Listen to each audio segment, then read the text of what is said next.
Hello everyone, आप सभी को पता है कि बिहार में अलग अलग योजनाओं की शुरुआत हो रही है और जब भी कोई योजना की शुरुआत हो रही है तो सबसे पहले बिहार के मुख्यमंत्री अपने ट्विटर हैंडल से जो है अनाउंस कर रहे हैं। कल ऐसा ही एक और अनाउंसमेंट हुआ है जो आप लोगों के लिए बहुत अच्छी खबर है। 1,000 रुपए जो है हर एक युवाओं के जो 12th पास है या फिर ग्रेजुएशन पास है उनके बैंक अकाउंट में देखने को मिलेगा। कैसे मिलेगा, क्या प्रोसेस रहेगा, वो सभी चीजों को हम जानेंगे और इस तरह की जो योजनाएं आ रही हैं इसका फायदा जल्द से जल्द उठा लोगे तो ज्यादा सही रहेगा, ताकि एक बार जुड़ना होगा और जुड़ गए तो फिर 2 साल तक आपको इस तरह से मिलता रहेगा ये चीजें जो है इस योजना में।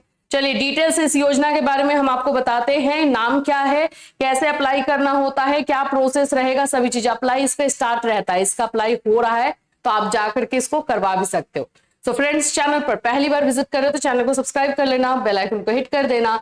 यहां पर आप लोगों को बिहार के हर एक योजना के बारे में खबर दी जा रही है और क्योंकि अभी इलेक्शन है तो उसके पहले बहुत सारी योजनाएं आपको देखने को भी मिल रही हैं।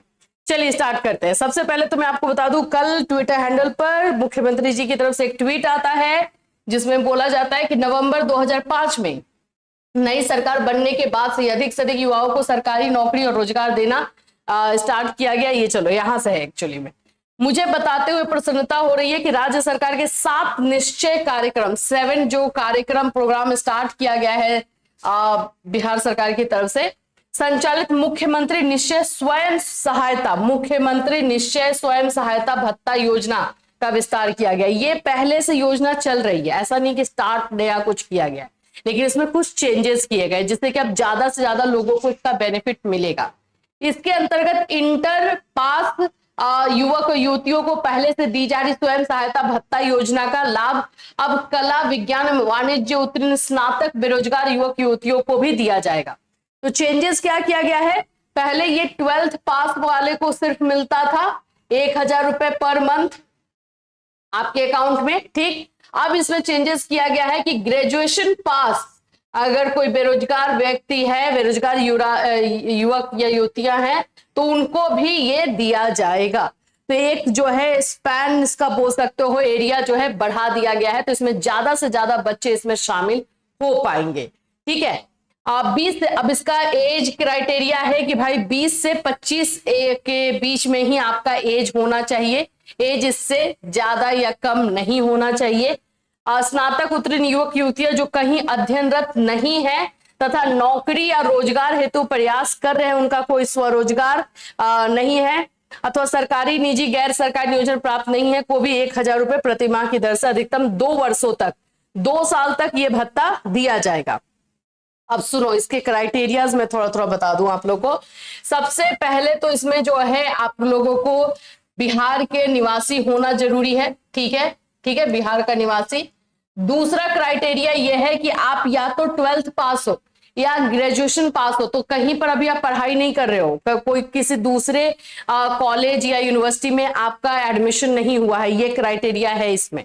मतलब यह है कि जैसे मान लो कि ग्रेजुएशन बच्चे कर लेते हैं और उसके बाद किसी एग्जामिनेशन की तैयारी करने लगते हैं, जैसे रेलवे या कोई भी एग्जामिनेशन की तैयारी कर रहे हैं, तो उसमें आपको ये मिलेगा, ठीक है। आप जो है मतलब अपना 12th करके या ग्रेजुएशन करके बैठे हुए हो, किसी भी एग्जाम का प्रिपरेशन कर रहे हो, तो ये भत्ते का आप जो है फायदा ले सकते हो। स्वयं सहायता भत्ता नाम है इसका और इसका आपको बेनिफिट मिलेगा। तो 12th पास को भी अब मिल रहा है, ग्रेजुएशन पास को पहले नहीं मिलता था, वो भी अब मिल रहा है, ठीक है। तीसरा इसका क्राइटेरिया है कि एज आप लोगों का जो है 20 से 25 साल के बीच में होना चाहिए, इससे ज्यादा या कम नहीं होना चाहिए। तो ये 3 क्राइटेरिया अगर फुलफिल हो रहा है आपकी तरफ से तो भाई आप इसमें अप्लाई कर सकते हैं, ठीक है। ये सारे तीनों चीजें मिल गई अब आपको। अब आपको मैं बताती हूँ कि अप्लाई कैसे करना है।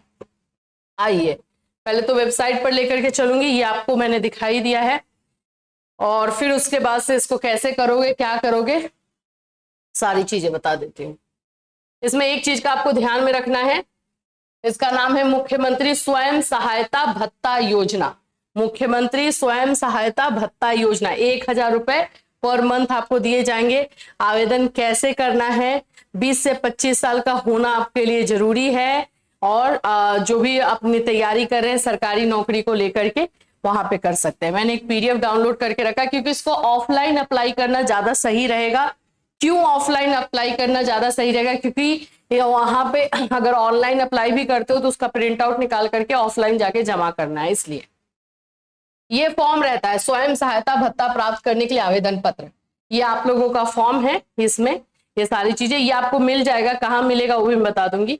और इसमें सारी चीजों को जो है आप जो डॉक्यूमेंट्स और चीजें मांगी जा रही है आपको फॉर्म फिल करना है। ठीक है, ये रहा, आपको फॉर्म फिल करना है। और ये जब आप ये फॉर्म ले जाके जमा करोगे तो ये वाला चीज आपको मिल जाएगा और ये वहां पर जमा हो जाएगा। ठीक है, अब देखो यहाँ पर है ऑनलाइन आवेदन करना, मेरे ख्याल से इसमें सही नहीं रहेगा। इसमें करना क्या होगा, तो आप डीआरसीसी, आप जहां जिस भी डिस्ट्रिक्ट के रहने वाले हो वहां के ऑफिस में जाओगे और वहां पर आप स्वयं सहायता भत्ता का फॉर्म मांगोगे और उस फॉर्म को भरोगे और इसके साथ जो डॉक्यूमेंट्स लगेंगे वो लगाओगे और जमा करके आ जाओगे। और ये मैंने अभी आपको बताया कि ये रसीद आप लोगों को जो है ले लेना है, ये रसीद आपको मिल जाएगा और ये आपका जमा हो जाएगा। ठीक है, अब देखते हैं कि इसमें डॉक्यूमेंट क्या क्या लग रहा है। इसमें 12th पास जो है आपका डॉक्यूमेंट आपको लेकर के जाना है, यानी कि 12th में के मार्कशीट आप बोल सकते हो, सर्टिफिकेट बोल सकते हो, अगर मार्कशीट है तो उसे मार्कशीट भी लगा सकते हो। ग्रेजुएशन पास है और ग्रेजुएशन का मार्कशीट है वो लगा सकते हो। 10th का आप लोगों को लगाना है। आवासीय प्रमाण पत्र आपको इसमें लगाना होगा। आपको बैंक खाता अपना लगाना होगा ताकि आपके अकाउंट, बैंक अकाउंट में ही पैसा आएगा, तो बैंक अकाउंट आपका होना चाहिए और एनपीसीआई से मैपिंग होना चाहिए। ठीक है, किसी अनुसूचित बैंक में आवेदक के नाम से संधारित बैंक खाता संख्या तथा बैंक पासबुक की प्रथम पृष्ठ, आधार कार्ड आपका होना चाहिए। ठीक है, अगर आपको कोई भी इंफॉर्मेशन चाहिए और लग रहा है कि इसमें कुछ समझ में नहीं आया तो आप भाई ये वाला नंबर रखिए, इस पर आप कॉल करके इनसे पूछ सकते हैं। चलिए, और हम आ जाते हैं कुछ और। एनपीसीआई मैपिंग होना कंपलसरी है, अगर आपका बैंक अकाउंट एनपीसीआई मैपिंग नहीं है तो भाई पैसा नहीं आएगा। ठीक है, और आपको ये सारा घोषणा करना पड़ता है, वो सारा फॉर्म में दिया हुआ रहता है और इसमें कुछ नहीं है। आवासीय प्रमाण पत्र लगेगा, आधार कार्ड लगेगा, बैंक पासबुक लगेगा, इंटर का आपका मार्कशीट लगेगा, 10th का मार्कशीट लगेगा और ग्रेजुएशन पास के लेवल पे भर रहे हो तो ग्रेजुएशन का मार्कशीट आपको लगेगा। और स्थायी, ये सारी चीजें, ये सारे डॉक्यूमेंट्स आप लोगों को लेकर के जाने। और बिहार के निवासी है इसलिए आपको आवासीय प्रमाण पत्र देना ही होगा। ठीक है, अब इस फॉर्म में आप लोग देख ही सकते हो, इसमें आपको जिला का नाम, प्रखंड का नाम, ये सारा चीज जो है इसमें डालना होता है। फॉर्म में कुछ खास ज्यादा नहीं है, बस मेल आईडी और ये सब आपको रहेगा और जो डॉक्यूमेंट्स मैंने बताए हैं वो आपको लगा देना है। अब ये हर जगह का डीआरसीसी ऑफिस अलग अलग है, वहां आपको जाना है और जाकर के पता करना। अब जैसे मान लो कि आप सारण के हो तो वहां का डीआरसीसी ऑफिस आप पता कीजिए कि कहाँ पर है और आप वहां जाकर के ये फॉर्म लोगे और आप इसको भरोगे। अगर आप बोलोगे तो भाई हम लोग ये फॉर्म हमारे पास है हम दे देंगे, लेकिन ज्यादा बेटर रहेगा कि आप वहीं से फॉर्म लो, डॉक्यूमेंट्स आप अपने पास से ले करके जाओ, जो मैंने बताया 10th, इंटर, अगर ग्रेजुएशन है तो ग्रेजुएशन, आवासीय प्रमाण पत्र, आधार कार्ड, बैंक पासबुक, ये सारा चीज ले करके जाओ, फोटो भी ले लेना, ले करके जाओ, वहीं से फॉर्म लो, वहां पे भरो और सारे को स्टेपल करके लगा करके जमा करो। एक रसीद आपको मिल जाएगा, रसीद जरूर लेना ताकि आपने जमा किया ही आपको पता रहे। और फिर उसके बाद से आपका वेरीफाई होगा और फिर आपके बैंक अकाउंट में आपका पैसा 1-1 हजार आने लगेगा। ठीक है, हाँ, जो मैंने बताया कि भाई कहीं पर भी आपका एडमिशन नहीं होना चाहिए, ये बात का आपको ध्यान में रखना है। ये आप कोई भी, या तो 12th करके आप बैठे हुए हो या फिर जो है आप ग्रेजुएशन करके बैठ करके कोई तैयारी कर रहे हो, वैसा ही। अब जैसे डीआरसीसी ऑफिस है औरंगाबाद का निकाल लिया, चलो सारण का मैंने बताया, मैं सारण ही निकाल लेती हूँ।